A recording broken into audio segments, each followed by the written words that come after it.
You can be confident almost everywhere in your life. You make your own decisions. You handle difficult conversations. You know how to say no. You may even be the person other people come to when they need advice. And then you walk into one particular room. Maybe it's your parents' house. Maybe you're sitting across from an older sibling. Maybe it's simply someone who has known you for a very long time. They make one comment. Nothing extraordinary. Maybe they question a decision you made. Maybe they use that familiar tone. Maybe they look at you in a way you've seen 1,000 times before. And suddenly something changes. You start explaining yourself. You hear defensiveness in your own voice. You feel guilty about a decision you were completely comfortable with 10 minutes earlier. Or you become unusually quiet, carefully measuring every word. And somewhere inside, a strange thought appears. Why am I acting like this? Because outside that room you're an adult. But inside it, part of you suddenly feels 15 years old again. So how can years of confidence, self-awareness, and personal growth seem to disappear in 30 seconds? If psychology and self-development help you understand the patterns behind moments like this, subscribe to the channel. That's exactly what we explore here. Now here's where this becomes interesting. You can understand boundaries intellectually and still struggle to use them around certain people. You can know that you don't need someone's approval and still feel uncomfortable when they disapprove. You can tell yourself before a conversation, I'm not going to defend my decision this time. Then 5 minutes later, you're giving a detailed explanation nobody actually asked for. Or maybe you promise yourself you'll stay calm. Then someone says one sentence and suddenly you're arguing with an intensity that surprises even you. Later, when you're alone again, your adult perspective returns. And that's when the frustration begins. I know better than this. I thought I had changed. Why do they still have this effect on me? But knowing something and automatically responding to something are not always the same process. Personal growth can change what you believe, what you understand, and what you consciously choose. But it doesn't instantly erase every emotional response you learn through repetition. Because your mind doesn't respond only to what someone says. It also responds to context. A tone of voice. A facial expression. A long silence after you answer. The way someone says your name. A question you've heard dozens of times before. Even the feeling of sitting in the same room where countless older versions of these conversations happened. Your conscious mind may be thinking, this is just a conversation. But another part of you may recognize something familiar. And familiarity can activate responses long before you've had time to decide whether you still need them. Think of it like an old shortcut through the woods. Maybe you haven't walked that path in years. Maybe you've built newer roads. Better roads.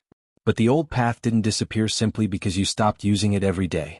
And when the surroundings become familiar enough, your mind can find that path surprisingly quickly. That doesn't mean every uncomfortable reaction is trauma. And it doesn't mean you're secretly the same person you were years ago. It means human behavior is deeply influenced by learning, repetition, and context. Sometimes the environment changes which version of your habits becomes easiest to access. And that leads to a much more useful question. Instead of asking, why am I still like this? What if you asked, what was this response originally trying to do for me? Maybe staying quiet once helped you avoid an argument that never ended well. Maybe explaining yourself in exhausting detail reduced the chances of being criticized. Maybe being agreeable kept the atmosphere peaceful. Maybe becoming extremely independent protected you from the disappointment of asking for help and not receiving it.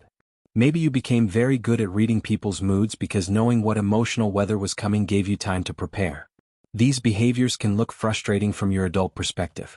But at another point in your life, they may have been useful adaptations. You had fewer choices then. You had less control over your environment. So you learned what worked. And when you're around certain people again, your mind may reach for those old strategies before remembering that your circumstances have changed. That's why the question isn't only, why do I still do this? It's also, what did this response once protect me from? That question changes the conversation. Because now you're not treating your reaction as evidence that something is wrong with you. You're investigating it. And this matters because one of the most discouraging experiences in personal growth is believing you've made progress, only to have one interaction make you question all of it. You leave the conversation thinking, I thought I was over this. I've worked on myself for years. How am I still reacting this way? But one old reaction doesn't erase years of growth.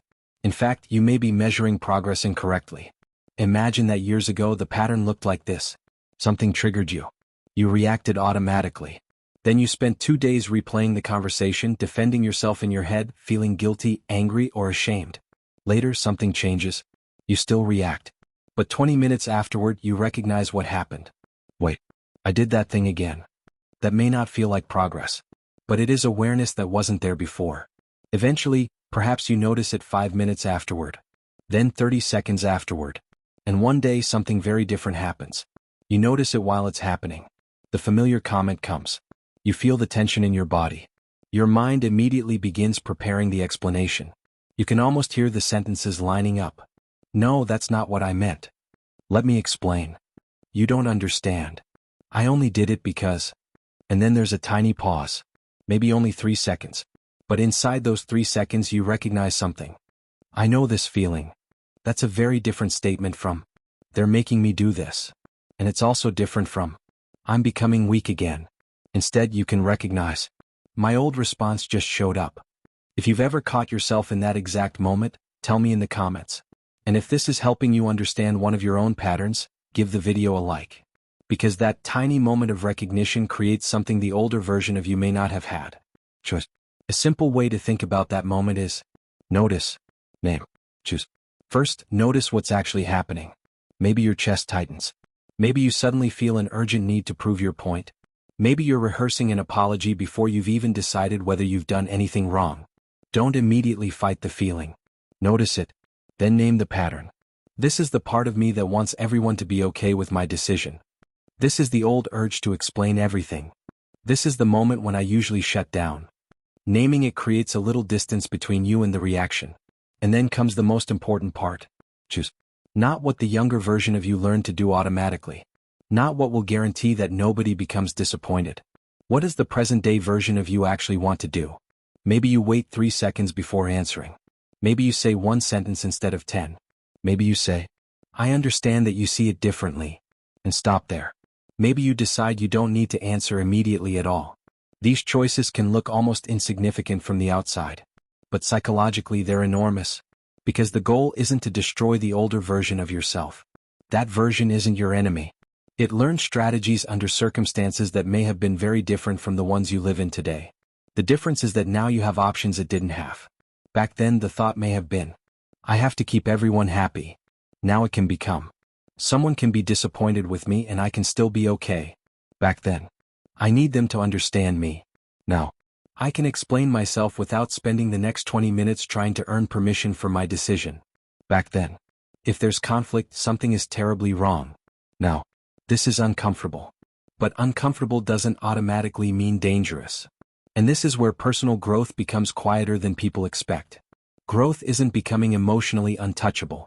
It isn't reaching some perfect stage where nobody can trigger an old insecurity. And it isn't proving that your past has absolutely no influence over you. Sometimes growth is simply recognizing what's being activated, understanding where it came from, and creating a little more space between what you feel and what you do next. So imagine returning to the room from the beginning. Same person. Same familiar tone. Maybe even the same comment.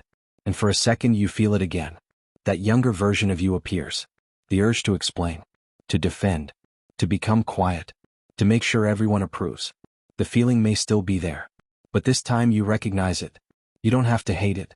You don't have to obey it either. Because sometimes healing isn't never feeling like your old self again. Sometimes healing is recognizing that old self when it appears without handing it the steering wheel. So here's something I'd genuinely like you to think about. Who makes you feel like a younger version of yourself again? And what changes in you when you're around them? If you're comfortable sharing, tell me in the comments. And if this video helped you recognize something you hadn't noticed before, give it a like. Then watch the video that's appearing on your screen right now, because understanding who activates these old responses is only part of the story. The next question goes even deeper. What happens when the voices of people from your past become part of your own inner voice, even when they're no longer in the room?